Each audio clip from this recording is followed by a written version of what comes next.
வணக்கம் மக்களே, நான் தான் உங்க அப்பா பேசுறேன். இந்த வீடியோ எதுக்குன்னா ஃபர்ஸ்ட் நான் எங்க இருக்கேன்னு சொல்றேன்.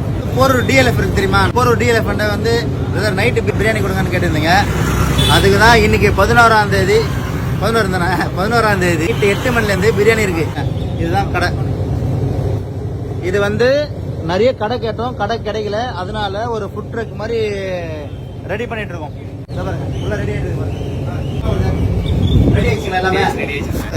இவங்க தான் இருப்பாங்க கடையில. இவங்க கிட்ட வாங்க. சிக்கன் பிரியாணி 65, தயிர் பச்சடி, கத்திரிக்காய் பச்சடி, முட்டை, ஒரு கூல்ட்ரிங்க்ஸ். இன்னைக்கு நாளைக்கும் ஆஃபர். சரிங்களா? நம்ம டிஎல்எஃப் போரூர் டிஎல்எஃப்னால எல்லாருக்குமே தெரியும். அந்த மெயின் கேட்டுக்கு ஆப்போசிட்ல ஒரு ஆட்டோ ஸ்டாண்ட் இருக்கும். ஆட்டோ ஸ்டாண்ட் உள்ள வந்தோடனே ரைட் ஹேண்ட்ல நம்ம கடை தான். பிரியாணி தரமா இருக்கும். எந்த ப்ராப்ளம் தான் எனக்கு கால் பண்ணுங்க. பிரியாணி வந்து நம்ம கஸ்டமர் தேடி வருவாங்க. பிரியாணி கரெக்டா கொஞ்சம் சாப்பாடு எக்ஸ்ட்ரா கிட்ட கூட கொடுக்கணும். ஓகேவா மக்களே? உங்களுக்கு எந்த கடையிலும் எது சாட்டிஸ்ஃபேக்ஷன் எல்லாம் எனக்கு கால் பண்ணுங்க. நம்ம கடை இது. நீங்க வந்து 7:30 ஸ்டார்ட். 7:30 இங்க பிரியாணி இருக்கும். வந்து சப்போர்ட் பண்ணுங்க. ஓகே மக்களே, பாய்.